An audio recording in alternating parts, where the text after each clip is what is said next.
এই অধ্যায়ে যে ৩-৪টা চার্ট আছে ভেরি, ভেরি ইম্পোর্টেন্ট। কিছু যদি এতক্ষণ যা না পড়ালাম না পড়ো, এটা কিন্তু পড়ে যাইতে হবে। ঠিক আছে? এটা ভেরি, ভেরি ইম্পোর্টেন্ট। দেখো খুব সহজভাবে মনে রাখিয়ে দেব, মনে রাখার চেষ্টা করায় দেব। একটু পরেতে প্র্যাকটিস করবা দেখবা যে পানির মতো লাগতেছে। ঠিক আছে? কত নাম্বার কিছু না। দেখো কোন রকমের নিয়মনিক আমাদের কিছু লাগবে না। দেখো ফার্স্ট অফ অল আমাদের কি হয়ে থাকে? এখানে আমাদের হইতেছে টোটাল ১২ জোড়া। ১২ জোড়ার ক্ষেত্রে তোমাদের এখানে লিখে রাখছি আমি কি? এটা কি ১, ২, ৮ ১২৮ এটা হচ্ছে সংবেদী। এইটুক তো মুখস্থ করতেই হবে। ১২৮ হচ্ছে সংবেদী অথবা কি সংবেদী অথবা কি বললাম তোমাদেরকে সংজ্ঞাবাহী, হ্যাঁ? সংজ্ঞাবাহী, সংবেদী বা সংজ্ঞাবাহী। ওকে? আর আমাদের হচ্ছে ৫, ৭, ৯, ১০ ঠিক আছে? ৫, ৭, ৯, ১০ এটা কি মিশ্র।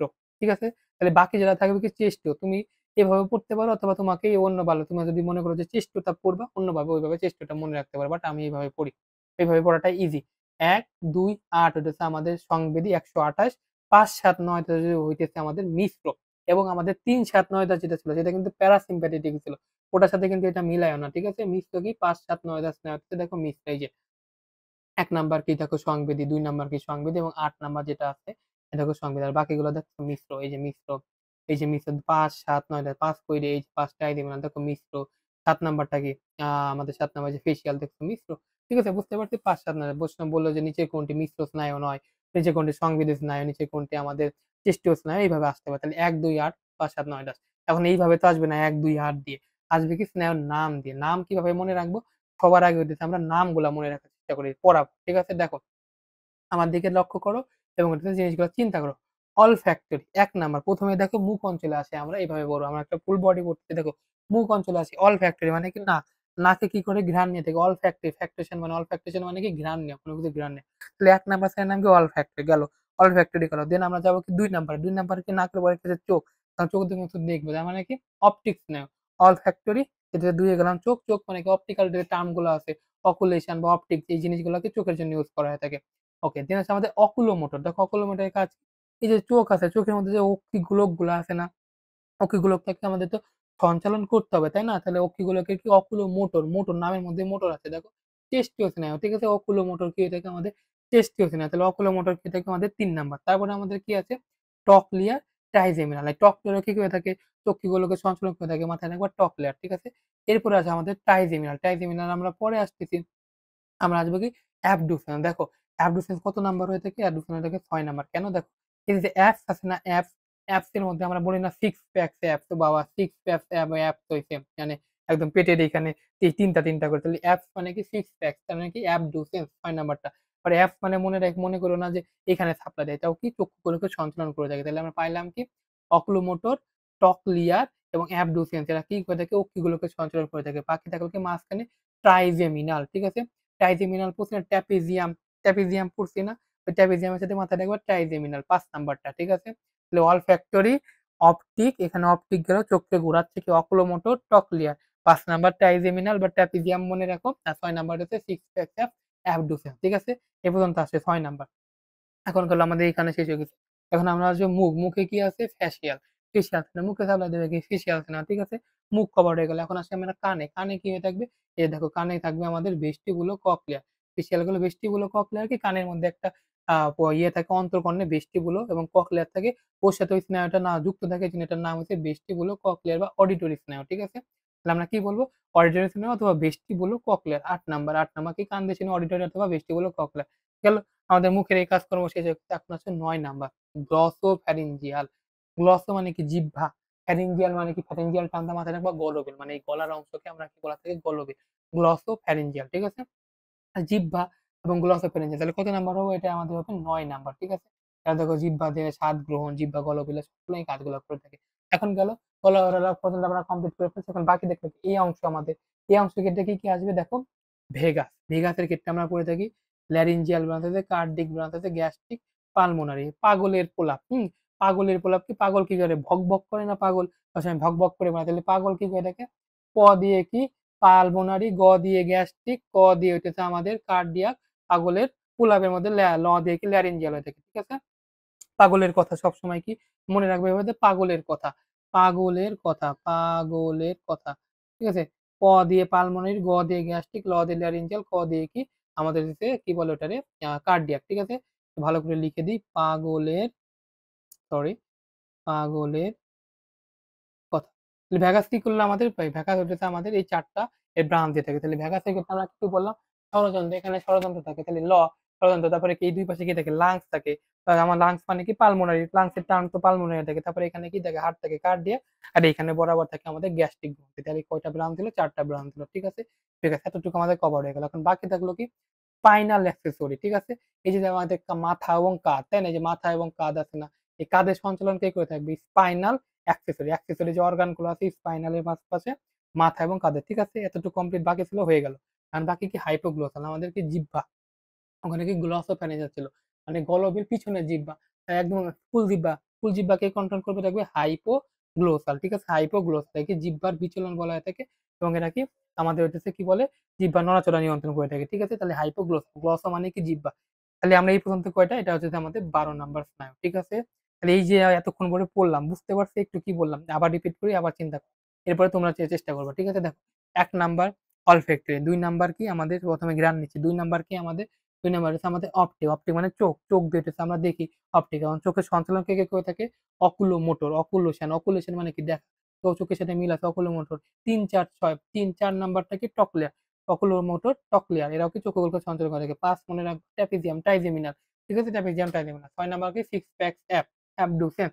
তারপরে কি ৭ নাম্বার কি? ফেসিয়াল। মুখে হাত দাও আর নাম্বারগুলো মনে করার চেষ্টা করো। দেখবা যে মুখে হাত দেওয়া বা মাথা চিন্তা করো, আস্তে, আস্তে প্র্যাকটিস করতে, করতে হয়ে যাবে। সত্যি কথা, ১ম এ আমাদেরও অনেক কঠিন লাগতো, বাট খুবই ইজি। প্র্যাকটিস করবা, দেখবা সহজ। ৭ নাম্বার কি? ফেসিয়াল। এই ফেসিয়াল ৭ নাম্বার ফেসিয়াল। তারপরে কি ৮ নাম্বার কি? কানের কাছে চলে আসলাম কি? অডিটরি ভেস্টিবুলার কক্লিয়ার বা অডিটরি সিনেমা। ঠিক আছে? ৯ নাম্বার এখন গলা। গ্লসোফ্যারিঞ্জিয়াল, জিহ্বার পিছে জিহ্বা আর কি? গলা। ঠিক আছে? দেন হচ্ছে ভেগাস। ভেগাস কি? এখান থেকে এই পর্যন্ত আমাদের ভেগাস, লাংস, পালমোনারি, ষড়যন্ত্র। আর হচ্ছে আমাদের কি? কার্ডিয়াক। দেন হচ্ছে আমাদের ১১ নাম্বার কি? কাঁধ। কাঁধের মধ্যে কি? Spinal accessory. ঠিক আছে? এবং এটা হচ্ছে হাইপোগ্লোসাল, আমাদের ১২ নাম্বার একদম জিহ্বাটা। ঠিক আছে? জিহ্বাটা। ওকে? তাহলে ১২ টা হয়ে গেল। তাহলে ১ নাম্বার কি? আবার বলো যে নিজে একটু প্র্যাকটিস করে olfactory, ২ number optic, ৩ number oculomotor, ৪ number trochlear, ৫ number trigeminal, ৬ number abducens, ৭ number facial, ৮ number কান, আমাদের অডিটরি, ৯ নাম্বার কি? গ্লসোফ্যারিঞ্জিয়াল, 10 নাম্বার কি? এদিকে ভ্যাগাস, তারপরে কাঁধে ১১ নাম্বার, আর ১২ নাম্বার জিহ্বা। ঠিক আছে? এটা হচ্ছে আমাদের হাইপোগ্লোসাল। ওকে? এটা হচ্ছে আমাদের টোটাল ১২ টা স্নায়ু। ঠিক আছে? এখন আমি চাই যে তোমরা একটু পজ করো। পজ করে দেন হচ্ছে এটা একটু মুখস্থ করে তারপরে আসো। তাহলে পরে আমি বাকি অংশ আগাইতে তোমার সহজ হবে। ঠিক আছে? একটু চেষ্টা করো, ৩-৪ বার দেখো, দেখবা যে হয়ে গেছে। বাবু একবারে তোমার পারা লাগবে এরকম না। তুমি জাস্ট মনে করতে পারতেছো কিনা? আচ্ছা, ৩ নাম্বার কি ছিল? ও চোখ, অকুলোমোটর। আচ্ছা, 5 নাম্বার কি ছিল? Trapezium, trigeminal, abducens. 6 number ৬ six pack app. ৭ number কি ছিল? চোখ, মানে সরি ফেস। ৭ নাম্বার কেন কি? ফেসিয়াল। তারপরে কান ছিল ৮ নাম্বার, তারপরে কি? গলা ছিল, গলা, গ দিয়ে গ্লসোফ্যারিঞ্জিয়াল। তারপরে কি ছিল? ১০ নাম্বার এই ফুল এলাকা ১০। ১২ নাম্বার কি ছিল? সবার লাস্টে কি জানো না? জিহ্বা, হাইপোগ্লোসাস। ঠিক আছে? এইভাবে একটু মনে করে পড়ার চেষ্টা করে আসো, ৩-৪ মিনিট পরে এসে এখানে আসো, দেখবা যে খুবই সহজ লাগতেছে। ঠিক আছে? আচ্ছা, ওকে। আশা করি তোমাদের হইতেছে আ এই জিনিসগুলো একটু মুখস্থ করার চেষ্টা করেছো। এখন তাহলে আমরা একটু পরবর্তী ধাপে যাই। এখান থেকে আমাদের উৎসগুলা কি লাগবে না। আমাদের লাগবে শাখা-প্রশাখাগুলার ক্ষেত্রে। দেখো ট্রাইজেমিনাল যেহেতু মিশ্র স্নায়ু, এর ৩ টা শাখা আছে। কি বলবো তো? ম তে ম্যাক্সিলারি, ও তে অপথ্যালমিক, ম্যান্ডিবুলার। ঠিক আছে? এই কি সবথেকে ছোট হয়ে থাকে। ঠিক আছে? আচ্ছা। দেন অ্যাবডিসেন্স এর ক্ষেত্রে কি হয়ে থাকে? এর কোনো শাখা-প্রশাখা নাই। ফ্যাসিয়াল এর ক্ষেত্রে দেখো যে পিএইচ মনে রাখবা। দেখো ত্বকের পিএইচ আছে না? বলি না ত্বকের পিএইচ পড়াটা অনেক ইম্পোর্টেন্ট, 5.5। তো এই পিএইচ দিয়ে মনে রাখবা প্যালাটাইন, হ দিয়ে হায়োম্যান্ডিবুলার। ওকে? আর আমরা ভ্যাগাসের যে শাখা-প্রশাখা আছে পড়ে আসি। পাগলের কথা, পালমোনারি, গ্যাস্ট্রিক, ক ল্যারিঞ্জিয়াল এবং ক দিয়ে কার্ডিয়াক। ঠিক আছে? ওকে। এগুলা গেল। এখন হইতেছে আমাদের কি বিস্তার। বিস্তারের ক্ষেত্রে কি সবকিছু আমাদের লাগবে না। যেগুলা দাগায় দিছি সেগুলাই পড়বো। অলফ্যাক্টরি কোথায় থাকে? নাসা গহ্বরে বা না মিউকাসিলিতে থাকে। অপটিক কোথায় থাকে? চোখের রেটিনাতে থাকে অপটিক। ওকে? ওকে। অকুলোমোটরের ক্ষেত্রে কি করব যে এরা কি করে থাকে? অক্ষিগুলোকে সঞ্চালন করে থাকে। ঠিক আছে? অকুলোমোটর কি করে থাকে? অক্ষিগুলোকে সঞ্চালন করে থাকে, এবং এরাকে অকুলোমোটর বললাম তো, এই যে চোখের ঘোরানোর, চোখের সঞ্চালন লাগে, এবং পিউপিলের সংকোচনে এরা সংকোচনকারী পেশি। ঠিক আছে? দেখো, এখন এখানে 3PC মানে কি? এই যে 3PC যে তোমাদের জন্য লিখে রাখছি এর মানে কি? 3PC মানে কি? ৩ নাম্বার ধাপ। P মানে কি? পিউপিল। C মানে কি? সংকোচন, কনস্ট্রিকশন। 3PC মানে কি? Pupil, pupil constriction. ঠিক আছে? আর এই পিউপিল কনস্ট্রিকশন কে করে থাকে? মানে পিউপিলের সংকোচন কে করে থাকে? করে থাকে হচ্ছে আমাদেরকে অকুলোমোটর। ৩ নাম্বার নার্ভ কি? অকুলোমোটর। Olfactory, ophthalmic, oculomotor. ঠিক আছে? ওকে। দেন হচ্ছে আমাদের কি? চোখের সুপিরিয়র অবলিক পেশি। এখন চোখ পুরো দেখবা যে ওখানে কিছু পেশি আছে। ওই পেশির নার্ভ সাপ্লাই দিয়ে দেখে কি? Superior oblique, SO4। সুপিরিয়র, ও তে অবলিক, আর ৪ নাম্বার নার্ভ কি? টকলিয়ার। সিম্পল। আর রক্ষী পল্লব অপথালমিক, যে অপথালমিক মানে কি চোখে পল্লব হয়ে থাকে, তাহলে অপথালমিক কি দেবে চোখে পল্লবী দিয়ে থাকবে রক্ষী পল্লব, ঠিক আছে। ওকে। দেন হচ্ছে আমাদের কি অ্যাবডুসেন্স কি থাকে বহিঃরেকটাস, তাহলে বহিঃরেকটাস না ল্যাটারাল রেকটাস হয়ে থাকবে, হ্যাঁ ল্যাটারাল রেকটাস মানে কি এলাস্টিক ল্যাটারাল রেকটাস 6 নাম্বার কি ল্যাটারাল রেকটাসে কে সাপ্লাই দেয় 6 নাম্বার নাম অ্যাবডুসেন্স, ওকে। আর প্যালাটাইন কি মুখে বিবরের ছাদে থাকে, এই যে এখানে থাকে প্যালাটাইন প্যালেটে থাকে, হ্যাঁ এটা কি করে থাকে স্বাদ গ্রহণ করতে হেল্প করে থাকে, যদি বলে কোন স্নায়ু স্বাদ গ্রহণ হেল্প করে থাকে ফেসিয়াল স্নায়ু, যদি আসে কোনটা হচ্ছে চর্বণ গিবা সঞ্চালন হেল্প করে থাকে বা মুখের অভিব্যক্তি সেটা হচ্ছে আমাদের হায়োম্যান্ডিবুলা, যেটা কিন্তু মেডিকেল টেস্টে আসছে আমি লিখে দিয়েছি এখানে, ঠিক আছে। ওকে। আচ্ছা। ভেস্টিবুলার বা অডিটরি এটা কি শুনতে সাহায্য করবে সিম্পল কথাবার্তা। আর গ্লসোফেরেঞ্জিয়াল কি করবে দেখো স্বাদ গ্রহণ, গ্লসোফেরেঞ্জিয়াল জিহ্বা দেহতো আছে তার মানে কি স্বাদ গ্রহণ করবে, ঠিক আছে। জিহ্বা ও গলবিলের সঞ্চালন একসাথে করে থাকে। আর আমাদের হাইপোগ্লোসাল দেখো শুধু যদি বলে জিহ্বার বিচলন কনফিউশন শেষ। জিহ্বার বিচলন বললে শুধু বললে হাইপোগ্লোসাল, যদি বলে জিহ্বা বা গলবিল অথবা স্বাদ গ্রহণ তখন কিন্তু গ্লসোফেরেঞ্জিয়াল। হাইপোগ্লোসাল কিন্তু স্বাদ গ্রহণ করে না। ওকে? ওকে। আর ভ্যাগাসের ক্ষেত্রে ষড়যন্ত্র, হৃৎপিণ্ড, পাকস্থলী এখানে যেগুলো যায় তাহলে পাগলের কথা দিয়ে আমরা মনে রাখবো, ঠিক আছে। পাগলের কথা লিখে রাখছি আমি এখানে। ওকে। এখন একটা জিনিস খেয়াল করো যে এখানে আরেকটা জিনিস লাগে আমাদের এখানে যে অক্ষিগোলকের সংস্থান দেখো ৩টা ৩, ৪, ৬ এরা ৩ জন মিলে কি করে দেখো ৩ নাম্বার কি অকুলোমোটর, ৪ নাম্বার কি আমাদের টকলিয়ার আর ৬ নাম্বার কি অ্যাবডুসেন্স। তাহলে ৩, ৪, ৬ মিলে প্রশ্ন আসতে পারে নিচের কোনটি আমাদের অক্ষিগোলকের সঞ্চালন করে না। ৩ অকুলোমোটর, আমাদের ট্রাইজেমিনাল, তারপর আমাদের কি বলে টকলিয়ার, ৬ নাম্বার দিয়ে দিলাম আমাদের অ্যাবডুসেন্স। তাহলে কি হবে না ট্রাইজেমিনাল, ওকে। ৩, ৪, ৬ এখানে অক্ষিগোলক হতে পারে বা চক্ষু বেশি একই কথা, ঠিক আছে একই কথা। ওকে। আরেকটা জিনিস যেখান থেকে কেউ পড়ায় না আমি দেখছি কিন্তু এখান থেকে কোয়েশ্চেন আসে কোচিং এর এক্সামে পাবা দেখো। এই যে সব বললাম না ১, ২, ৮ তোমার হচ্ছে আমাদের কি বলে ১, ২, ৮ হচ্ছে আমাদের সংবেদী বা সংজ্ঞাবাহী এরা মিশ্র, তাই না? বাট এই যে দেখো যে এর মধ্যেও কিন্তু কিছু কথা আছে। দেখো ট্রাইজেমিনাল এর মধ্যে এরা সংবেদী এরা মিশ্র। তোমাকে বলছি যে ৫ নাম্বার মানে ট্রাইজেমিনাল মিশ্র। কারণ কি এর মধ্যে সংবেদী ব্রাঞ্চও আছে আবার মোটর এবং মিশ্র ২ টা আছে। মাথায় রাখবা যেখানে ম্যান্ডিবুলার টার্মটা পাবা সেটাই কি মিশ্র। যদি বলে নিচের কোনটি মিশ্র স্নায়ু নয়, দিয়ে দিল ম্যান্ডিবুলার, হায়োম্যান্ডিবুলার, তারপর দিয়ে দিল টকলিয়ার, তারপরে দিয়ে দিল তোমার হচ্ছে ধরো গ্যাস্ট্রিক, কোনটা? তুমি তো বললো কি রে আমি তো পড়ছি ১, ২, ৮ এটা কই থেকে আসলো? তাহলে আমাদের মাথায় রাখতে হবে ২ টা জিনিস খেয়াল করবো। যেখানেই আমরা দেখবো কি হায়োম্যান্ডিবুলার বা ম্যান্ডিবুলার টার্মটা এরা কি হয়ে থাকে মিশ্র হয়ে থাকে, ঠিক আছে। মিশ্র হয়ে থাকে, ঠিক আছে। ওকে। এই হইতেছে আমাদের টোটাল হইতেছে কথাবার্তা ছিল। আর উৎপত্তির ক্ষেত্রে যদি একটু মাথায় রাখো যে এইভাবে জাস্ট পড়বা যে ৫ থেকে ৮ নাম্বার না ৫ নাম্বারকে ট্রাইজেমিনাল, ৮ নাম্বার থেকে অডিটরি, পঞ্চে থাকে ৯ থেকে ১২ কোথা থেকে উৎপন্ন হয়ে থাকে পিটুলা থেকে উৎপন্ন হয়ে থাকে, ঠিক আছে। এটা একটু এখান থেকে একটু দেখে নিবা, ওকে। ওকে। এখন তাহলে হইতেছে এই হইতেছে আমাদের এই ৪ টা ছিল এই ৪ টা ভালো করে পড়ো। আর একবার নিজে আমি যা বললাম এগুলো একটু খেয়াল করো। তাহলে পরে দেখবা যে খুব সহজেই পেরে যাচ্ছ, ঠিক আছে। ত্বকে আমরা পড়ি যে অন্তঃক্ষরা গ্রন্থি। দেখো এই যে একটা জিনিস আছে যে এইখানে আমাদের আজমল একটা জিনিস মিস করছে যে হাইপোথ্যালামাস থেকেও কিছু হরমোন নিঃসরণ হয়। হরমোন না বলে সেগুলোকে আমরা বলবো রিলিজিং ফ্যাক্টর, যেগুলা কি করে থাকে পিটুইটারি গ্রন্থের হরমোনকে ক্ষরণকে নিয়ন্ত্রণ করে থাকে। সো প্রশ্ন আসতে পারে নিচের কোনটি হাইপোথ্যালামাস থেকে গঠিত ক্ষরণকারী হরমোন নয়? দিয়ে দিতে পারে না। তো এই জিনিসটা আমাদেরকে জানতে হবে। অন্য ২ বইতে আছে একটু জেনে রাখি। খুবই সহজ, বেশি পেঁচাবো না। জাস্ট নামগুলা পড়বা। এর মধ্যে মাথায় রাখবা ৪ টা রিলিজিং হরমোন আছে, ২ টা ইনহিবিটরি। ইনহিবিট করা মানে কি বাধাপ্রাপ্তকারী হরমোন। তাহলে ৪ টা রিলিজিং হরমোন মানে যেগুলা রিলিজ হইলে পরে কি অন্য গ্রন্থির হরমোন ক্ষরণকে নিয়ন্ত্রণ করে থাকে মানে বাড়ায় দেয়, ঠিক আছে। আচ্ছা, গ্রোথ হরমোন, রিলিজিং হরমোন মানে কি এটা গ্রোথ হরমোন ক্ষরণ করাবে পিটুইটারি গ্রন্থি থেকে। থাইরোটপিন রিলিজিং হরমোন, এই থাইরোটপিন রিলিজিং হরমোন কি করবে আমাদের যে পিটুইটারি আছে না পিটুইটারি টিএসএইচ হরমোন ক্ষরণকে উদ্দীপ্ত করবে, ঠিক আছে। এটা আমাদের লাগবে না। কর্টিকোট্রপিন হরমোন কি করবে আমাদের পিটুইটারি থেকে অ্যাডেনোকর্টিকোট্রপিন হরমোন ক্ষরণকে নিয়ন্ত্রণ করবে। গোনাডোট্রপিন কি করবে আমাদের লুটিনাইজিং হরমোন এবং ফলিকুল স্টিমুলেটিং হরমোন ক্ষরণকে নিয়ন্ত্রণ করবে মানে উদ্দীপ্ত করবে।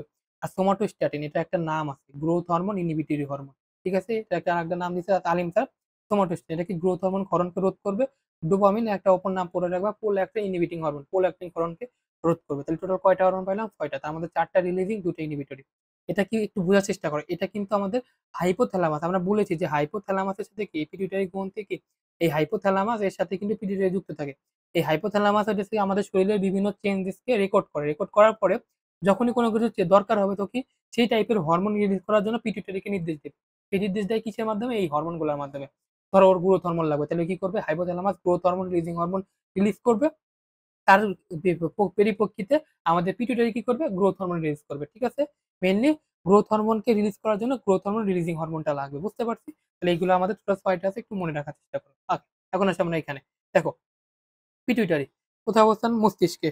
এখন অগ্র পিটুইটারি আছে, পশ্চাৎ পিটুইটারি আছে। অগ্র পিটুইটারি একটা নাম আছে কি বলতো, সরি, অ্যাডিনো হাইপোফাইসিস। ওহো, অ্যাডিনো হাইপোফাইসিস। একটু পরে আমরা এটা ডিটেলসে জানবো, অল্প অল্প একটু। পশ্চাৎটার নাম কি নিউরো হাইপোফাইসিস। নিউরো মানে কি, এখান থেকে আমরা একটু আগে পড়ে আসলাম কি নিউরো হরমোন হয়, ঠিক আছে, নিউরো হাইপোফাইসিস। ওকে, আচ্ছা দেখো, এখন অগ্রভাগ থেকে কি কি হরমোন নিঃসরণ হয়ে থাকে আমাদের জানতে হবে। প্রশ্ন আসবে নিচের কোনটি অগ্রভাগ থেকে খরিত হরমোন নয়, তাহলে আমরা খালি পশ্চাৎভাগে হরমোন মনে রাখবো, অ্যান্টিডায়োটিক হরমোন বা ভেসোপ্রেসিন, আর এটা কি অক্সিটোসিন, ঠিক আছে। এটা আরেকটা নাম আছে পিট্রেসিন, একটু পরে দেখাবো। দেখো, বৃদ্ধি পোষক হরমোন, গ্রোথ হরমোন, এটা কি hormone, stimulating hormone, somatotropin hormone, ঠিক আছে। সোমাটোট্রপিন, সোমাটো মানে কি আমাদের সোমাটিক কোষ, ঠিক আছে। এসটিএইচ বৃদ্ধি পোষক হরমোন মানে গ্রোথ হরমোন, ঠিক আছে। Thyroid stimulating hormone, luteinizing hormone, এপিএসএইচ, prolactin, adrenocorticotropin, melanocyte stimulating hormone. এটা আসলে এখানে দেওয়ার কথা না, আবার দিয়ে রাখছে, পড়তে হবে। দেখো, বৃদ্ধি মানে কি, কাজ কি করবে, অস্থি এবং কোমল টিস্যু, আমাদের বৃদ্ধির জন্য কি অস্থি এবং কোমল টিস্যু বৃদ্ধি দরকার হয় না? আর বৃদ্ধির জন্য একমাত্র কে বান্দা লাগে, প্রোটিন কে লাগে, প্রোটিনটা তো অবশ্যই লাগবে। তাহলে প্রশ্ন আসতে পারে অস্থি বা কোমল টিস্যু বৃদ্ধি কে করে থাকে, গ্রোথ হরমোন। গ্রোথ হরমোন না আসে আসতে পারে কি এসটিএইচ, সোমাটোট্রপিন হরমোন, ঠিক আছে। ওকে, এখন থাইরয়েডের কাজ কি, থাইরয়েডের কাজ করে থাইরয়েড গ্রন্থির উপর কাজ করবে, কার্যকর্তা নিয়ন্ত্রণ করবে। লুটিনাইজিং হরমোন, লুটিনাইজিং হরমোন আমরা পড়ছি না নবম অধ্যায়ে, পড়ি নাই, আমি পড়াবো। নবম অধ্যায়ে থেকে নারীদের যে ডিম্বপাত হয়, লুটিয়াল ফেজ ও ডিম্বপাত এবং দুগ্ধক্ষরণ করবো না আমরা। ডিম্বপাতের ক্ষেত্রে কি করে থাকে, লুটিনাইজিং হরমোন। আর লুটিনাইজিং হরমোন পুরুষের ক্ষেত্রে কি টেস্টোস্টেরন ক্ষরণ করে থাকে। তাহলে মেয়েদের ক্ষেত্রে লুটিনাইজিং হরমোন কি করে, ডিম্বপাত করে, আর ছেলেদের ক্ষেত্রে টেস্টোস্টেরন ক্ষরণ করে। ফলিকল স্টিমুলেটিং হরমোন, ডিম্বাশয়ের ফলিকল আছে না, ফলিকল গুলো, ওগুলো একটু ডিটেলসে পড়বো, বাট এখন মনে রাখো ডিম্বাশয়ের ফলিকল স্টিমুলেটিং হরমোন, ফলিকলের পূর্ণতা প্রদান করে থাকে। আমাদের আছে প্রোল্যাকটিন, হ্যাঁ, প্রোল্যাকটিন, ল্যাকটিন মানে কি, ল্যাকটোজ মানে কি দুধ না, প্রোল্যাকটিন দুধের প্রোটিনের নাম কি, ল্যাকটিন, সরি ল্যাকটোজ, দুধের প্রোটিন না, কার্বোহাইড্রেটের নাম কি, ল্যাকটোজ, প্রোটিনের নাম আলাদা আছে ক্যাসিন। তো দুধের প্রোটিন কার্বোহাইড্রেটের নাম কি, ল্যাকটোজ। তো ওই ল্যাকটোজ থেকে মনে রাখবো প্রোল্যাকটিন। স্তন গ্রন্থির বৃদ্ধি এবং দুগ্ধক্ষরণ নিয়ন্ত্রণ করে থাকে, ঠিক আছে। আচ্ছা, অ্যাডেনোকর্টিকোট্রপিক হরমোন, ঠিক আছে, এটা কি করে থাকে, অ্যাড্রেনাল গ্রন্থি, এই যে কিডনির উপরে থাকে, এই যে দেখো তোমাদের দেখানোর জন্য রেখে দিচ্ছি, এই অ্যাড্রেনাল গ্রন্থি, এখান থেকে কি করে থাকে, এটার কি বৃদ্ধিটি নিয়ন্ত্রণ করে থাকে, সরি। আচ্ছা, then হচ্ছে আমাদের কি আছে, মেলানোসাইট উদ্দীপক হরমোন, মেলানোকোর কোষের বিস্তৃতি ঘটিয়ে ত্বক ও চুলের বর্ণ নিয়ন্ত্রণ করে থাকে, ঠিক আছে। এখন একটা জিনিস খেয়াল করো যে এখানে বলছে দুগ্ধ ক্ষরণ, এই জন্যই হচ্ছে কি বড় বা হায়ার সেকেন্ডারিতে তোমাদের কখনো ইংলিশ বাংলাতে পড়ায় না। দুগ্ধ ক্ষরণ, এটা দুগ্ধ তৈরি করতে হেল্প করে, মিল্ক সিনথেসিসে। দুগ্ধ ক্ষরণ যদি বলে তখন আমরা দেখাবো অক্সিটোসিন, হ্যাঁ। যদি তোমাদের কনফিউশন থাকে, যদি বলে দুগ্ধ ক্ষরণে কি হেল্প করে থাকে, অক্সিটোসিন, যদি অক্সিটোসিন না থাকে তখন প্রোল্যাকটিন দেখাবা, ঠিক আছে। এখন হচ্ছে অ্যান্টিডায়োটিক হরমোন। অ্যান্টিডায়োটিক হরমোনের ক্ষেত্রে কি হয়ে থাকে, একে কি বলা হচ্ছে, অ্যান্টিডায়োটিক মানে কি মূত্র তৈরি করতে দিবে না, তাহলে কি বৃক্ককে কি করে পানির পুনঃশোষণ বাড়ায় যাবে, যাতে সে শরীরের মধ্যে যাতে পানিটা ধরে রাখতে পারে, এই জন্য অ্যান্টিডায়োটিক বলা হচ্ছে, ঠিক আছে। এবং এটা কি রক্তবাহিকার প্রাচীর সংকোচন নিয়ন্ত্রণ করে থাকে, এই জন্য কি ভ্যাসোপ্রেসিন। রক্তবাহিকা মানে কি, ভেসেলস গুলা, ভেসেলস মানে কি আমাদের রক্তবাহিকা গুলা, এগুলাকে কি প্রেস করে, প্রেস করার মাধ্যমে কি প্রাচীর সংকোচন করে, এই জন্য একটা নাম হয়েছে ভ্যাসোপ্রেসিন, ঠিক আছে। এই সেম কাজের জন্যই এর নাম আরেকটা হচ্ছে পিট্রেসিন, ঠিক আছে। পিট্রেসিন, ভ্যাসোপ্রেসিন সবই কি অ্যান্টিডায়োটিক হরমোনের নাম হয়ে থাকে, ঠিক আছে, পাশে লিখে নিতে পারো। আচ্ছা, এখন আসে হচ্ছে আমাদের পিনিয়াল গ্রন্থি। তাহলে বুঝতে পারছি কোন হরমোনে কিভাবে কাজ করে থাকে, এভাবে বুঝে বুঝে পারবা, কোনো ছন্দ-মন্দ পড়ো না, গল্প পড়িও না। এগুলো বুঝতে পারলে পরেই তুমি একদম সুন্দরভাবে আনসার করতে পারবা। পিনিয়াল গ্রন্থি কই থাকে, মস্তিষ্কের তৃতীয় প্রকোষ্ঠে থাকে। এই যে দেখো পিনিয়াল গ্রন্থিটা, ওহো তুই উপরে উঠে গেছিস রে। এই যে দেখো, এই যে পিনিয়াল গ্রন্থিটা, হ্যাঁ, দেখতে পাইছো? এটা হচ্ছে পিনিয়াল গ্ল্যান্ড হয়ে থাকে। আচ্ছা, এরা কি করবে, মেলাটোনিন ক্ষরণ করে থাকে, ঘুম জাগরণ চক্র, ওই যে অন্ধকারে আমাদের ঘুম আসে না, ঘুম জাগরণ চক্র, এবং কি যৌন অঙ্গের সক্রিয়তা, হ্যাঁ, যৌন অঙ্গের সক্রিয়তার জন্য এটা আমাদের জন্য ইম্পর্টেন্ট। অনেকের ক্ষেত্রে কি হবে, দেখবে যে নাইট গার্ড যারা আছে, নাইট গার্ড তারা কি রাত জেগে থাকে, রাত জেগে থাকার কারণে যারা দীর্ঘদিন বড় ২-৩ বছর ধরে রাত জেগে আছে, ডাক্তারের কাছে এসে বলে যে আমার আমার যৌন অঙ্গের সমস্যা হয়েছে, হ্যাঁ, বাট এতে বাচ্চা হচ্ছে না, তখন কি হবে, এই যে এই জিনিসটা হয়ে থাকে, বলে কি আপনি কি রাত জাগেন, রাত জাগেন, তাহলে কি হবে, তোমাদের যতই পড়ালেখা করো রাত জাগো না, ১টা ২টা পর্যন্ত পড়ো, কিন্তু ঘুমাই পুরো ৮-৯ ঘন্টা, ৬-৭ ঘন্টা ঘুমায়ও। তো পড়ালেখা বিসর্জন দিয়ে, মানে নিজের জীবন বিসর্জন দিয়ে পড়ালেখা করো না। তো মেলাটোনিন ইম্পর্টেন্ট, যৌন অঙ্গের সক্রিয়তা ইম্পর্টেন্ট, ঠিক আছে। তো এটা ভালো করে পড়ো। হ্যাঁ, আচ্ছা, থাইরয়েড, থাইরয়েড হচ্ছে কি একটা জিনিস মাথায় রাখবা, সব থেকে বড় অন্তঃক্ষরা গ্রন্থি হচ্ছে থাইরয়েড, আর সব থেকে ছোট কোনটা, আমাদের পিটুইটারি। এই জিনিস ভেরি ভেরি ইম্পর্টেন্ট, কিন্তু পরীক্ষায় আসে, সব থেকে বড়, সব থেকে ছোট। আচ্ছা, থাইরয়েড থেকে কি কি হরমোন নিঃসরণ হয়ে থাকে, টি3, টি মানে কি তিন, ট্রাই আয়োডোথাইরোনিন, থাইরক্সিন এবং ক্যালসিটোনিন, হ্যাঁ, ৩টা হরমোন ইয়ে হয়ে থাকে, ঠিক আছে। এটা একটু মাথায় রাখো। ট্রাই আয়োডোথাইরোনিন কি করে থাকে, বিপাক হার, হৃদস্পন্দন, প্রোটিন সংশ্লেষণ ইত্যাদি নিয়ন্ত্রণ করে থাকে, ঠিক আছে। হৃদস্পন্দনটা এখান থেকে ভালো করে পড়ো।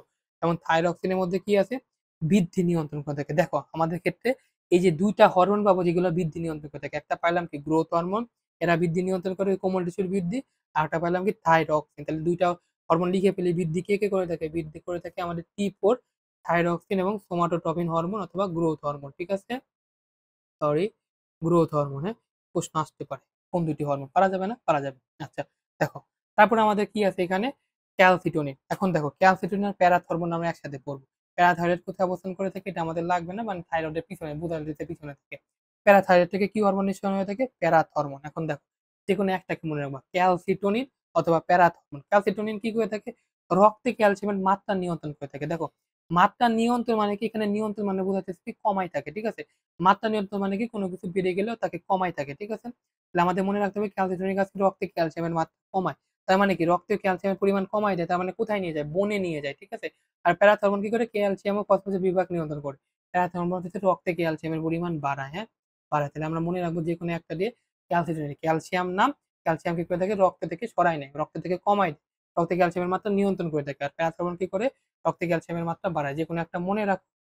এইজন্য আমাদের একে কি বলা হয়ে থাকে? প্যারাথর্মোনকে লাইফ সেভিং হরমোন বলা থাকে। ক্যাপ বলে থাকি আমরা অনেক সময়। ক্যাপকে আমাদের সূর্য থেকে রক্ষা করে না, শুধু তেজ থেকে। এজন্য একে লাইফ সেভিং হরমোন বলা থাকে। কারণ কি রক্তে ক্যালসিয়ামের মাত্রা বাড়ায়। ক্যালসিয়ামের মাত্রা কমে গেলে কি হয়ে থাকে? ওই যে আমরা একটু আগে পড়ে আসলাম না সিন্যাপসিসে, ক্যালসিয়াম যদি না থাকে তাহলে কি এটিপি শক্তি উৎপন্ন হবে? শক্তি উৎপাদন না হলে পরে আমাদের শরীর থেকে কি বলে ওটাকে? আমাদের সিগন্যাল ট্রান্সপোর্ট হইতে পারবে। সিগন্যাল ট্রান্সপোর্ট না হইতে পারলে কি হবে? আমাদের মাসল গুলা ভালো করে কাজ করতে পারবে না। যখন একটা রোগ হয় টিটানি, বুঝছো? টিটানি এরকম হাতটা এরকম ব্যাকা হয়ে যায়। একটু পরে বুঝতে পারছি এভাবে একটু বুঝাই বললাম যাতে তোমার ব্যাখ্যা দিলাম মনে থাকে। ঠিক আছে? তো দয়া করে সূত্র পড়ো না প্লিজ। আচ্ছা, থাইমাস, থাইমাস থেকে কি আছে? থাইমোসিন। থাইমোসিন কি আমাদের ওই যে লিম্ফোসাইট, থাইমাস থেকে লিম্ফোসাইট তৈরি হয়ে থাকে। ৪র্থ অধ্যায়ে পড়ছি, ১০ম অধ্যায়ে আবার পড়বো। এটা একটু ভালো করে পড়ো। আইলেস অফ ল্যাঙ্গার্জ, ইনসুলিন, গ্লুকাগন, সোমাটোস্ট্যাটিন এগুলো আমাদের প্রোটোকলের পড়া। এগুলো নিয়ে আমি আর কিছু কথা বলব না। আচ্ছা, অ্যাড্রেনাল বা সুপ্রারেনাল গ্রন্থি। এটা কি? এটা কোথা থেকে? বৃক্কের উপরে থাকে। এই যে একটু আগে দেখাইলাম, হ্যাঁ? এই যে বৃক্কের উপরে থাকে। এখন এই অ্যাডেনাল গ্রন্থিকে ২ টা ভাগে ভাগ করা হয়। Cortex, medulla. ঠিক আছে? প্রত্যেকটা অন্ধকোষা গ্রন্থির এরকম ভাবে থাকে। কর্টেক্স থাকে, মেডুলা থাকে। কর্টেক্স মানে বাইরে, মেডুলা মানে কি ভিতরে আমরা জানি। তাহলে কর্টেক্স থেকে কি হরমোন খাওয়ানো হয়ে থাকে? এভাবে আসতে পারে। নিচের কোনটি অ্যাডেনাল গ্রন্থি কর্টেক্স থেকে ক্ষরিত হরমোন নয়? গ্লুকোকর্টিকয়েড, মিনারেলোকর্টিকয়েড, গোনাডোকর্টিকয়েড, দিয়ে দিল অ্যাডেনাল বা এপিনেফ্রিন। ঠিক আছে? এটা পড়তে হবে। দেখো সবগুলোর সাথে কি আছে? কর্টিকয়েড আছে। Glucocorticoid, glucose, mineralocorticoid, mineral. আর একটা এখানে নাই, এখানে গোনাডোকর্টিকয়েড পরে আছে। এখানে লিখে নাও ৩ নাম্বারটা গোনাডোকর্টিকয়েড। আর মেডুলা থেকে কি আছে? এপিনেফ্রিন বা অ্যাড্রেনালিন, নরএপিনেফ্রিন বা নরঅ্যাড্রেনালিন আর ডোপামিন। ওই ডোপামিন হিট দেয় যেটা আমাদের। দেখো একটা জিনিস খেয়াল করো যে এই যে আমাদের অ্যাড্রেনালিন বা এপিনেফ্রিন আছে এটাকে কি বলা থাকে? আপদকালীন বা সংকটকালীন হরমোন বলা হয়ে থাকে। কেন? একটু পরে তুমি দেখতে পাও যে দেখো এই যে গ্লাইকোজেন থেকে গ্লুকোজকে মুক্ত করে থাকে। মুক্ত করে বিপাকীয় হার নিয়ন্ত্রণ করে। আমাদের শরীরে গ্লুকোজের পরিমাণ বাড়ায় দেয়। প্লাস হৃদগতি বৃদ্ধি করে থাকে। এখন দেখো বিপদের সময় কি আমরা দৌড়ানি দিই না? দৌড়ানি দিলে কি আমাদের শক্তির প্রয়োজন হয় না? শক্তি দেয় কে? গ্লুকোজ। আর কি আমাদের হৃদগতি বেড়ে যায় না? এজন্য এটাকে কি বলা থাকে? আপদকালীন হরমোন বলা থাকে। ব্লাড পাম্প বেড়ে যায়। শরীরে অনেক বেশি ব্লাড দরকার হয়ে থাকে। এজন্য হৃদগতি বৃদ্ধি করে থাকে। যদি বলে হৃদগতি বৃদ্ধি কে করে থাকে? আমার সে অবশ্যই এপিনেফ্রিন বা অ্যাড্রিনালিন লাগাইতে হবে। এখানে কি হৃদস্পন্দন, হ্যাঁ? ডায়াজোথাইরোইন, ওকে? আচ্ছা। গ্লুকোকর্টিকয়েড শর্করা আমিষ বিভাগ নিয়ন্ত্রণ করবে। খনিজ লবণ মিনারেল দেখি আমাদের খনিজ লবণ। আর গোনাড মানে কি? জননাঙ্গ। জননাঙ্গ জিনিসপত্র নিয়ন্ত্রণ করে থাকবে। শুক্রাশয় থেকে টেস্টোস্টেরন আছে কি করে? পুরুষদের যৌনাঙ্গ বৃদ্ধি আমাদের যে বৈশিষ্ট্য, পুরুষদের বৈশিষ্ট্য করে থাকে। ঠিক আছে? আর টেস্টোস্টেরন আর মেয়েদের ক্ষেত্রে কি আছে? ইস্ট্রোজেন। ইস্ট্রোজেনের ক্ষেত্রে কি হয়ে থাকে? বয়স হয়ে গেলে স্ত্রীদের যে বিভিন্ন যৌন লক্ষণগুলো আছে সেগুলোকে প্রকাশ করে থাকে এবং প্রজেস্টেরন ভেরি, ভেরি ইম্পোর্টেন্ট। এটা মানে কি? Hormone of pregnancy. মানে প্রেগন্যান্সির সময় যত কাজকর্ম করে থাকে আমাদের প্রজেস্টেরন বান্দা করে থাকে। স্ত্রীদের গর্ভাবস্থায় জরায়ু, ভ্রূণ, অমরা ইত্যাদি থেকে এগুলো নিয়ন্ত্রণ করানো হয়ে থাকে এবং এগুলোর বৃদ্ধি নিয়ন্ত্রণ করে থাকে। ঠিক আছে? এই হচ্ছে আমার টোটাল হরমোনের কথা। আবার এইগুলা এইভাবে একটু পড়ো, হরমোনগুলো একটু এভাবে বুঝে পড়ার চেষ্টা করো। দেখো যে মনে থাকবে। যদি সূত্র দিতে যাও, দিতে যাও, সূত্র তোমাকে বললাম, তো ক্যাপের কথা বললাম। কিভাবে করবা, প্রশ্নগুলা কিভাবে আসবে, নিজে একটু প্র্যাকটিস করবা, দেখবা যে হরমোনটা ক্লিয়ার হয়ে গেছে। আর একটু ভালো করে যারা ক্লিয়ার করতে চাবা, তারা আমার সাথে এইখানে এই জিনিসটা একটু দেখবা, হালকা করে বুঝিয়ে দেব। সিম্পলিফাই সব ক্লিয়ার হয়ে যাবে। আর লাস্টে আরেকটা ইম্পোর্টেন্ট চার্ট আছে আমাদের এখানে। এই যে এইটা, হয়ে গেল রে। এটা। এটাকে তোমাদের বোঝানোর জন্য সুন্দর করে একদম ভালো করে আমি চিত্র দিয়ে বজায় রাখছি। এখানে সুন্দর করে বুঝিয়ে দেবো। ঠিক আছে? এটা অনেকে মুখস্থ করতে ঝামেলা হয়। খুব সুন্দরভাবে বুঝিয়ে দেবো। ঠিক আছে? আচ্ছা। ঠিক আছে। দেখো মানুষের ১ম এ কি হয়ে থাকে? Diabetes mellitus. ডায়াবেটিস মেলাইটাস কিসের জন্য হয়ে থাকে? ইনসুলিন হরমোন কম খাওয়ার কারণে। এখন ডায়াবেটিস যদি মেলাইটাস হয়ে থাকে ইনসুলিন হরমোন কম হওয়ার জন্য, এখানে কোনটা হয়ে থাকবে? এর একটা অপর নাম কি? মধুমেহ। কারণ কি? দেখো যে ইনসুলিন কমে গেলে কি হয়? গ্লুকোজের পরিমাণ বেড়ে যাবে। আর গ্লুকোজ কি মিষ্টি না? ওটার নাম দিয়েছে মধুমেহ। ঠিক আছে? এই কারণে কি থাকে হাইপারগ্লাইসেমিয়া, তার কারণে রক্তে গ্লুকোজ বাড়া যায় আর মূত্রে গ্লুকোজ বললে গ্লাইকোসুরিয়া। ইউরিয়া রক্তে মূত্রে থাকে তার মানে কি গ্লাইকোসুরিয়া। ওকে। এখন আসো যে বামনত্ব। বামনত্বকে কি বলছে? ডুয়ার্ফিজম। কম বয়সে গ্রোথ হরমোন ক্ষরণ কম হবে। এখানে দেখো মনে রাখার জন্য সুন্দর করে দেখো ডুয়ার্ফিজম। এই যে দেখো কিউট। গ্রোথ হরমোন কখনো থেকে কম মানে কম ক্ষরণের থেকে বয়ঃসন্ধিকালের সময়। বয়ঃসন্ধিকালের সময় যখন বোনগুলা জোড়া লাগে না সেই সময় থেকে কি ডুয়ার্ফিজম। এই যে দেখো ওদের গ্রোথ ছোট হইছে বাট হেলথি আছে। ঠিক আছে? নরমালি কোনো সমস্যা নেই। তারপরে কি আছে আমাদের এখানে দেখো যে তারপরে কি আছে যে আমাদের ক্ষেত্রে জাইজেন্টিজম। জাইজেন্টিজমে কি হয়ে থাকে? বয়ঃসন্ধিকালে গ্রোথ হরমোন বেশি ক্ষরণ হওয়ার কারণে দেখো বয়ঃসন্ধিকালে গ্রোথ হরমোন বেশি ক্ষরণ হয়েছে যার কারণে কি হয়েছে? দেখো কত বড় হয়ে গেছে। ১০ ফিটের মতো লম্বা হয়ে গেছে। তাই এটা বয়ঃসন্ধিকালে বেশি, এটা বয়ঃসন্ধিকালে কম। তারপরে আমরা কি পাবো আমাদের এখানে? অ্যাক্রোমিক্রিয়া আর হচ্ছে আমাদের অ্যাক্রোমেগালি। What is acromicria? প্রাপ্তবয়স্কে গ্রোথ হরমোন ক্ষরণ কম হইলে পরে। আমরা এই যে দেখো যে এই যে অ্যাক্রোমিক্রিয়া গ্রোথ হরমোন কম হইছে কি? প্রাপ্তবয়স্ক কালে। ঠিক আছে? তখন কি হয়ে থাকে দেখো একটা হাত বড়, একটা হাত ছোট। সেটাকে কি বলা হচ্ছে? অ্যাক্রোমিক্রিয়া। আরেকটা জিনিস কি আমাদের এখানে? অ্যাক্রোমেগালি। এখানে কি হয়ে থাকে? প্রাপ্তবয়স্ক বয়সে গ্রোথ হরমোন বেশি খরচ হয়েছে। যখন কি হাড্ডিগুলো একসাথে লেগে গেছে, তখন কি এই যে গ্রোথ হরমোন ক্ষরণের কারণে দেখো ২ হাতগুলা কি হয়ে গেছে? বড় হয়ে গেছে এবং মুখটা কি গরিলার মতো হয়ে গেছে। এটার জন্য এটাকে কি অনেকটা বলা হয়ে থাকে গরিলার মতো হয়ে যায় মুখ। ঠিক আছে? অ্যাক্রোমেগালি মানে একরাল পার্ট। একরাল পার্ট মানে যে হাত, পা, নখ এগুলা বড় হয়ে যাবে। ঠিক আছে? কেস সিনারিও ৪ টা আমরা পেয়ে গেছি যে কি হয়ে থাকবে এখানে?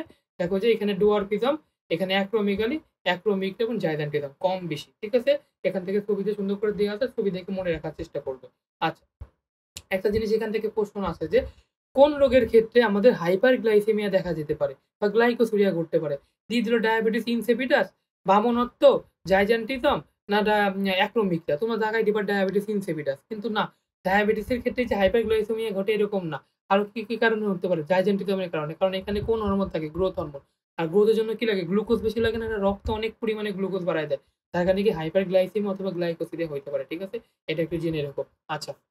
এখন আসলে হচ্ছে আমাদের কুশিং সিনড্রোম। কুশিং সিনড্রোমের ক্ষেত্রে কি হয়ে থাকে?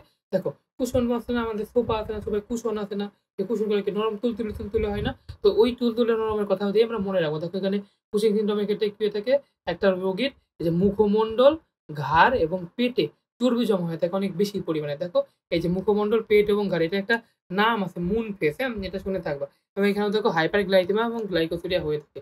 কোন কারণে হয়ে থাকে? যেহেতু গ্লুকোজের পরিমাণ বাড়ে গ্লুকোকর্টিকয়েড হরমোন বা কর্টিসল, হ্যাঁ? নামটা খেয়াল করো। গ্লুকোকর্টিকয়েড হরমোন বা কর্টিসলের কারণে। অ্যালডোস্টেরনিজম বোঝা যাচ্ছে অ্যালডোস্টেরনের হরমোনের ক্ষরণ বেশি হয়ে গেছে।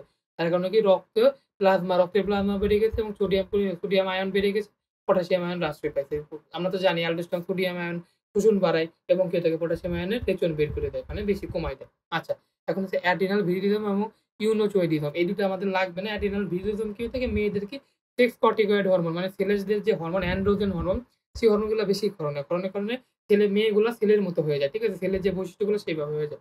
এজন্য এটা একে বলা হচ্ছে অ্যাড্রিনাল ভিরিজম, ভিরাইল ক্যারেক্টার, হ্যাঁ? আর ইউনোচয়েডিজম আমাদের লাগবে না। এটা আমাদের ২ টার একটাও লাগবে না। আমাদের লাগবে এইটা টিটানি। দেখো, টিটানি মনে রাখার কথা কি? দেখো, মানুষের যখন কোনো কিছু কম হয়ে যায় তখন কি অনেক প্যারা হয় না যে এটা পারতেছি না, ওইটা পারতেছি না। তো টাকা-পয়সা কম, প্যারা হয়ে যায় না? তখন কি মানুষ টিটকারি করে যে, "তোর কাছে জিনিসপত্র নাই।" তো এই যে জিনিসগুলা এই গল্পটা কেন বললাম যে প্যারা হরমোন কম হওয়ার কারণে আমাদেরকে টিটানি হয়ে থাকে। প্যারা কম হইছে টিটানি। ঠিক আছে? আচ্ছা, এইজন্য পেশির খিঁচুনি হয়ে থাকে। দেখো এই যে মানুষজন এরকম পেশির খিঁচুনি হয়ে যায়। কারণ কি? আমরা জানি প্যারাথ হরমোন কি করে? ক্যালসিয়ামের মাত্রা রক্তে বাড়ায়। আর ক্যালসিয়াম যদি রক্তে না থাকে তাহলে কি হবে? নার্ভ কন্ডাকশন এর জন্য ক্যালসিয়াম ওই যে বললাম না? ক্যালসিয়াম সিনাপসের মধ্যে ঢোকে।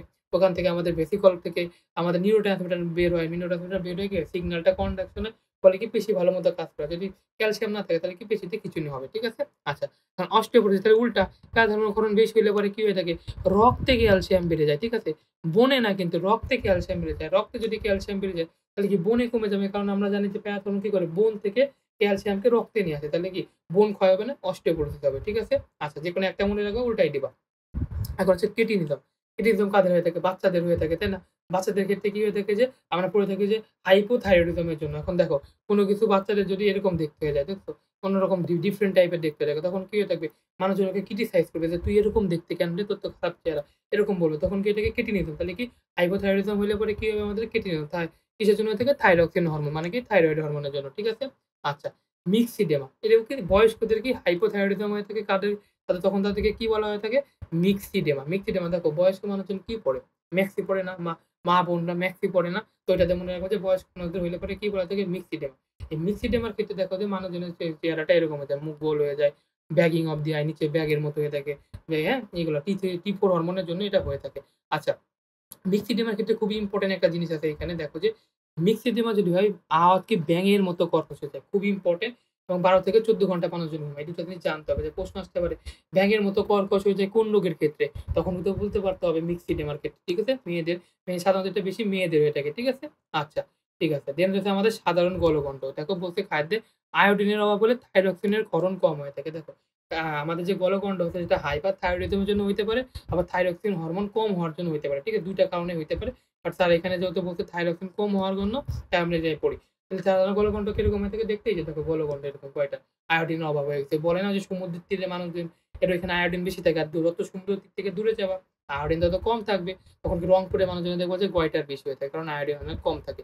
আচ্ছা, গ্রেভসের রোগ বা এক্স অপথ্যালমিক। এটা একটা কি থাকে রোগ গ্রেভসের রোগের একটা নাম হচ্ছে কি এক্স অপথ্যালমিক। দেখো গ্রেভসের জন্য আমরা মনে রাখবো কি ফক্স আছে না? ওই যে আমাদের শিয়াল গেছিল আঙুর ফল টক। হ্যাঁ? তো ও কি গেছিল গ্রেভইয়ার্ড এ গেছিল না? একটা কবরস্থানে ওইখানে একটা আঙুর গাছ দেখে ওর চোখ একদম ধাঁধা-বাঁধা হয়ে গেছিল, হাইপার হয়ে গেছিল যে ওহো! আঙুর খাইতে পারবো। কিন্তু পরে যে আর পারে নাই। থাইরক্সিন হরমোনের ক্ষরণ বেশি হওয়ার জন্য কি হয়ে গেছে? তার চোখ ধাঁধা-বাঁধা হয়ে গেছে, হাইপার হয়ে গেছে। হাইপার থাইরয়েডিজম এর জন্য হয়ে থাকে। এবং গ্রেভইয়ার্ড এ গেছিল এজন্য গ্রেভের রোগ। ঠিক আছে? গ্রেভইয়ার্ড এ গেছিল গ্রেভের রোগ। আর ফক্স যে থাইরক্সিনটা মনে রাখবা। ঠিক আছে? আর ওর কি চোখ ছানাপোড়া হয়ে গেছিল না চকমকে উঠছিল দেখো এক্স অপথ্যালমিক মানে হচ্ছে এরকম মানুষের চোখ এরকম গোলটো হয়ে যায়। ঠিক আছে? এক্স অপথ্যালমিক বা গ্রিভস রোগ যেটাকে বলা হয়ে থাকে। ঠিক আছে? বুঝতে পারছি?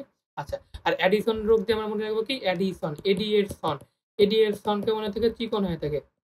দেখো অ্যাডসন রোগে কি হয়ে থাকে মানুষের দৈহিক ওজন হ্রাস হয়, ক্ষুধাবন্ধ, মানসিক অবসাদ, রক্তে শর্করার মাত্রা হ্রাস পায়। মানুষ চিকন হয়ে গেছে জন্য যখন গ্লুকোজ থাকে না, মানুষের শক্তি পায় না। এজন্য গ্লুকোকর্টিকয়েড হরমোন কম হইলে পরে অ্যাডিসন রোগ হয়ে থাকে। বুঝতে পারছি তাহলে আমাদের এই হচ্ছে আমাদের টোটাল রোগের কথা। Diabetes mellitus, insipidus. আচ্ছা ইনসিপিটাসটা আমি একবার বলে দিই। ডায়াবেটিস ইনসিপিটাস কেন হয়ে থাকে? এটা কিন্তু বহুমূত্র রোগ। এটা কিন্তু এডিএইচ বা ভ্যাসোপ্রেসিনের কারণে হয়ে থাকে। আর এডিএইচ এর দেহ থেকে প্রচুর পরিমাণে লঘুমূত্র বের হয়ে যায়। ঠিক আছে? এজন্য হচ্ছে আমাদেরকে এডিএইচ এর কাজ কি পানিকে ধরে রাখা। যদি এডিএইচ না থাকে তাহলে কি হবে? আমাদের সব পানি শরীর থেকে বের হয়ে যাবে। যেটার একটা নাম আছে বহুমূত্র এবং এটা সেক্স লিঙ্ক ডিসঅর্ডার। ঠিক আছে? ওকে। এটা হচ্ছে আমাদের এই হরমোনের চার্ট এইগুলোকে এইখান থেকে একবার করে দেখে নিবা। হ্যাঁ? এখান থেকে দেখে দেখো সব লিখে রাখছি আমি। চিত্র দেখে ভিজুয়ালাইজ করে মনে করার চেষ্টা করবা। আর যেগুলোর ব্যাখ্যা দরকার, গল্প দরকার আমি ট্রিকস গুলা দিয়ে দিচ্ছি। ঠিক আছে? আচ্ছা, ওকে। তাহলে আমি একটু এখান থেকে চেঞ্জ করে নিই ভিউটা। হুম, তাহলে এটা হচ্ছে এইখানে আমাদের এটা ছিল আর এখান থেকে আমি বলে দিচ্ছি গয়টার কি হয়ে থাকে। দেখো গ্রেভস বর্ণিত রোগেও কিন্তু গয়টার হয়ে থাকে। আর গ্রেভস মানে কি হাইপারথাইরয়েডিজম। এজন্য বলছিলাম হাইপোতেও হয়, হাইপারেও হয়। এখন একটু কোয়েশ্চেন গুলো সলভ করে দেখো। কোন গ্রন্থি আমিষ শোষণ করে নিয়ন্ত্রণ করে থাকে? দেখো আমরা বলছি আমিষ শোষণ কখন হয়ে থাকে? যখন বৃদ্ধি হয়ে থাকে। বৃদ্ধিতে আগে কোন হরমোন? থাইরয়েড হরমোন অথবা গ্রোথ হরমোন। এখানে থাইরয়েড হরমোন কে গ্রহণ করে থাকে? যকৃৎ না, অগ্ন্যাশয় না, থাইমাস না, থাইরয়েড নিজেই আছে। আচ্ছা। দেন হচ্ছে গিয়ে আমাদের প্যারাথর্মোনের কাজ কোনটি? মানে প্যারাথর্মোনের কাজ বৃক্কে কোন জিনিসটা বৃদ্ধি করে? ওর কাজ কি? ওর ক্যালসিয়ামের এবং ফসফরাসের বিপাক নিয়ন্ত্রণ করা। তার মানে কি? ক্যালসিয়াম ধরে রাখার ক্ষমতা কমায় না ক্যালসিয়াম আরো ধরে রাখে। প্রোটিন ও শর্করার বিভাগ বৃদ্ধি করে না হৃৎক্রিয়া বৃদ্ধি করে না তো আমার অ্যাড্রিনালিন আছে এই যে ফসফেটের রিচন হার বৃদ্ধি করে। ফসফেটকে বের করে দেয়, ক্যালসিয়ামকে ধরে রাখে। ঠিক আছে? একজনকে ধরে রাখতে হলে আরেকজনকে বের করে দিতে হবে। ঠিক আছে? ওকে। গ্লুকাগন। দেখো এই প্রশ্নটা খুবই সুন্দর প্রশ্ন আসলে। রক্তে সুগার কমায় না, আগ্নেয় ডেল্টা কোষে নিশ্চিত হয় না, এটি একটি পলিপেপটাইড এনজাইম না, ইনসুলিনের সাথে বিপরীতভাবে কাজ করছে। অটাকয়েড হরমোন, এন্ডোক্রাইন হরমোন আমরা পড়লাম না? ওগুলোর মধ্যে এটা ছিল। ঠিক আছে? এটা আমার এটা অ্যান্সার হবে। ইনসুলিনের সাথে বিপরীতভাবে কাজ করে থাকে। আচ্ছা, আরেকটা কি আছে? এই আমার এটা নড়ে না কেন? মানবদেহের সবচেয়ে ছোট অনাল গ্রন্থি কোনটি পড়াইছি কিন্তু কোনটা? পিটুইটারি, সুপ্রারেনাল, শুক্রাশয় না থাইরয়েড? এটা নিজে বলতে বলো কোনটা? পিটুইটারি। আর থাইরয়েড সবথেকে বড়। ঠিক আছে? আচ্ছা আরেকটা পড়ি। রক্তে সোডিয়াম আয়ন ও পটাশিয়াম আয়নের ক্ষমতা রক্ষা করে ক্ষমতা না আসলে ঘনত্ব হবে। ঘনত্ব রক্ষা করে কোন হরমোন? বলো তো? ইনসুলিন না, গ্লুকাগন না, অ্যাড্রিনালিন না তাহলে কি অ্যালডোস্টেরন। অনেকে অ্যাড্রিনালিন দাগে আছো। অ্যাড্রিনালিন আর অ্যালডোস্টেরন কিন্তু আলাদা। ঠিক আছে? অ্যালডোস্টেরন কি করে? সোডিয়াম, পটাশিয়াম এবং কি হাইড্রোজেনের আয়নের মাত্রাগুলো নিয়ন্ত্রণ করে থাকে। ঠিক আছে? আর এই অধ্যায় শেষে কিছু দক্ষতা অর্জনের জন্য বলে দিছি। ১০০ বিলিয়ন আছে আমরা এগুলো দেখে দিয়েছি, দাগায় দিছি। এগুলো একটু দেখবা। ব্রড কোষ থাকে, রেটিনা সবথেকে ভেতরের স্তর, মানুষের দ্বি-নেত্র বিশিষ্ট প্রাণী। আমাদের কান মানুষের শ্রবণ ও ভারসাম্য রক্ষাকারী অঙ্গ। ম্যালিয়া সিনকাস স্টেপিস এগুলো হাড্ডিগুলো থাকে। ককলিয়ার শ্রবণ অঙ্গ অর্গান অফ কোর্টে অবস্থিত থাকে এবং পিটুইটারি গ্রন্থির রাজা বা মাস্টার গ্ল্যান্ড বলে। মানে এখান থেকে যে হরমোনগুলো নিঃসরণ হয়ে থাকে সব বিভিন্ন গ্রন্থির হরমোন নিয়ন্ত্রণকে কাজে লাগায় থাকে। ঠিক আছে? এজন্য একটু জানা রাখবা যে একে মাস্টার গ্ল্যান্ড বলা হয়ে থাকে। ঠিক আছে? এই হচ্ছে আমাদের এই চ্যাপ্টারের ওভারভিউ ছিল। এই চ্যাপ্টারটা যা যা পড়াইছি ভাই বোনেরা একটু ভালো করে মনোযোগ দিয়ে পড়ো। একদম প্রত্যেকটা প্রশ্ন কমন আসবে। যেভাবে আসুক না কেন কোচিং বলো, মেডিকেল অ্যাডমিশন বলো কমন পাবা। আর যেহেতু 2025 সালের এইচএসসি পরীক্ষা দেখতেছে, এইচএসসি পরীক্ষা দেখতেছে প্রশ্ন কিভাবে কঠিন করতেছে, প্রশ্ন প্যাটার্ন গুলো চেঞ্জ করতেছে। তো আমাদের অ্যাডমিশনও কিন্তু এবার এই ধারাবাহিকতা বজায় থাকবে। তো একটু গভীরভাবে যেভাবে পড়াইছি পিডিএফটা দেখো, বইয়ে দাগায় নাও এবং ক্লাসটা মনোযোগ দিয়ে করো। দেখবো যে কোনো প্রশ্নে তোমাদেরকে আটকাতে চায় না এবং ভালো একটা মেডিকেলে চান্স পাবা। আর যারা আমার কাছে পড়তে চাও, আমার কন্ট্যাক্ট ইনফরমেশন ডেসক্রিপশন এবং ফার্স্ট পিন কমেন্টে দেওয়া আছে। এবং নেক্সট কোন ক্লাসটা চাও আমাকে কমেন্ট সেকশনে জানাও এবং আমার চ্যানেলটিকে অবশ্যই সাবস্ক্রাইব করো। তোমাদের জন্য অনেক ভালোবাসা দোয়া থাকলো এবং আমার জন্য তোমরা দোয়া আশীর্বাদ রাখবা। তো দেখা হচ্ছে নেক্সট কোনো ক্লাসে। Till then goodbye. তার আগে এই ভিডিওটা একটু দেখে আসো। Thank you. এই তো ভিডিওটি কেমন লাগলো অবশ্যই আমাকে কমেন্ট সেকশনে জানাবা এবং তোমার যে বন্ধুরা আছে তাদেরকে যাদের দরকার ভিডিওটা অবশ্যই তাদের সাথে শেয়ার করে দিও। এন্ড ফাইনালি আমার কাছে যারা পড়তে চাও, আমার নতুন করে ব্যাচ শুরু করতেছি মেডিকেল অ্যাডমিশনের জন্য, এবং যারা পার্সোনালি আমার কাছে পড়তে চাও তারা আমাকে নক করতে পারো। আমার এই কন্ট্যাক্ট ইনফরমেশন ডেসক্রিপশনে দেওয়া আছে এবং ফার্স্ট পিন কমেন্টে পেয়ে যাবা। এন্ড আরেকটা জিনিস যে তোমাদের আমি চাই যে তোমরা এই ভিডিওটা একটু দেখো। এটা তো একটা লাইফ চেঞ্জিং ভিডিও, 2 থেকে 3 মিনিটের ভিডিও। তা দেখলে পরে তোমার মেডিকেল অ্যাডমিশনের জন্য ধারণাই পাল্টে যাবে। ঠিক আছে, ওকে। একটা কথা চিন্তা করো, তুমি ট্রুলি মেডিকেল প্যাশনেট হলে যদি গভর্নমেন্ট মেডিকেলে চান্স না পাও তাহলে বেসরকারি মেডিকেলে কত টাকা গুনতে হবে? প্রায় 30 থেকে 35 লক্ষ টাকা। কিন্তু অন অ্যান অ্যাভারেজ মেডিকেল অ্যাডমিশনে 100টা কোয়েশ্চেনের মধ্যে 80টা পালেই ভালো মেডিকেলে চান্স হয়ে যায়। তাহলে একটা কোয়েশ্চেনের মূল্য ধরে অ্যাভারেজ 40,000 টাকা। তুমি যদি জাস্ট স্মার্টভাবে পড়ালেখা করো আর সাথে রাইট গাইডলাইনের মধ্যে থাকো তাহলে you can save the huge amount of money and your dream also. As I cracked it not by studying hard but by studying smart, and that is exactly what I want to give you, a roadmap that actually works. It goes like that. First, you need a system, not a routine. তোমাকে আগে বিগত 5 বছরের question pattern analysis করতে হবে। কি টাইপের প্রশ্ন আসতেছে এন্ড কোথা থেকে প্রশ্ন রিপিট হচ্ছে সবকিছু অ্যানালাইসিস করে নোট ডাউন করতে হবে। Second, you have to cover a full syllabus truly with extra information. এটা অনেক ক্রুশিয়াল পার্ট। এখানে অনেকে মিস্টেক করে, কেউ বেশি বা কম পড়ে ইম্পর্টেন্ট ইনফরমেশনগুলো মিস করে যায় অ্যান্ড পরে এক্সাম হলে গিয়ে কোয়েশ্চেন কমন পড়লেও অ্যান্সার আর কমন পড়ে না। আবার আমরা মনে করি ইংলিশে 15 আর জিকেতে 10 নাম্বার, কতই বা ইম্প্যাক্ট করবে। But if you think rationally it is more important than physics and chemistry, cause এই দুইটা কম্বাইন্ড করে 25 মার্ক। সো এই দুই জায়গায় খুব প্রিসাইজ ভাবে আগাইতে হবে। Third, you need to give more time to practice. Practice exam is equivalent to chance. তুমি যদি মোটামুটি ভালো মানের 10কে কোয়েশ্চেন এক্সাম আসার আগেই শেষ করতে পারো, you will be in a different level. Fourth and most important, you need a proper guideline. এটা ছাড়া উপরের তিনটার কোনো ভ্যালু নাই। আর এখানে most of the aspirant including me সব থেকে বেশি ভুল করে। ফার্স্ট টাইমে অনেকে ভালো গাইডলাইনের জন্য 2 থেকে 3টা কোচিংয়ে ভর্তি হয়। ফাইন, বাট মনে রাখতে হবে they are profitable business organization and you are nothing but their customer. Sorry, but this is reality. তুমি যদি কোচিং এর দেওয়া অর্ডিনারি রুটিন আর 10 জনের মধ্যে ফলো করো, then what is your differentiator? তোমার কিছু নিজের এক্সট্রা সস অ্যাড করতে হবে প্রিপারেশনে, আর এই এক্সট্রা সসই তোমাকে অন্যদের থেকে ডিফারেন্ট করবে। এটা তুমি ইউটিউব থেকেও পেতে পারো, পার্টিকুলার কোনো মেডিকেলের ভাই বা আপুর থেকেও পেতে পারো, অথবা নিজেও ডেভেলপ করতে পারো। বাট আমি তোমাকে সেই ডিফারেন্সিয়েটর প্লাস আমার আনবিটেবল ট্যাকটিক্সগুলো শেয়ার করবো, যেগুলো তুমি ফলো করতে পারলে 99.9% you will get the chance. So first of all, join my free telegram group PS Medical Cartel. এখানে আমার মেডিকেলের সকল নোট চ্যাপ্টার ওয়াইজ দেওয়া আছে, যেখান থেকে মেডিকেল 2024-25 সব কোয়েশ্চেন কমন ছিল। পাওয়ারফুল নোশন টেমপ্লেট, যেটা তোমার গোল ফুলফিল করার জন্য পুরো প্ল্যানিং সিস্টেম দেবে। Believe me, this is the best. এটা যদি পুরো অ্যাডমিশন টাইম ফলো করে আগাইতে পারো, ইউ উইল বি আনবিটেবল। এটা টিউটোরিয়াল প্লাস টেমপ্লেট দুইটাই দেওয়া থাকবে, সাথে বিভিন্ন চ্যাপ্টারের ব্রেন বুস্টার কার্ডের পিডিএফ, জিকে ইংলিশের মোস্ট ইম্পর্টেন্ট টপিকসের পিডিএফ, সাথে আমার গাইডলাইনও থাকবে। কোনো প্রবলেম হলে আমাকে সরাসরি গ্রুপে জানাতে পারবা। আমি এবং আমার টিম তোমাকে সর্বোচ্চ হেল্প করার চেষ্টা করব। অ্যান্ড তুমি যদি এত কিছু নিজে না করতে চাও তাহলে আমার কাছ থেকে পার্সোনালি পড়তে পারবে। I also do offline plus online medical private mentorship. Last time medical অ্যাডমিশনে আই মেন্টর 3 স্টুডেন্টস, তার মধ্যে একজন কুমিল্লা মেডিকেলে, একজন সোহাগ মেডিকেলে chance. So if you are interested, you can message me in Telegram or WhatsApp and check out my portfolio from the description to get more details about it. One thing I can assure you that তুমি যদি এই স্ট্র্যাটেজিগুলো follow করতে পারো তাহলে অনেক high chance তোমার first টাইমে medical crack করতে পারো। Because I know the pain of second time. I bet you don't want to experience that. So feel free to text me and join my Telegram group now. Thank you.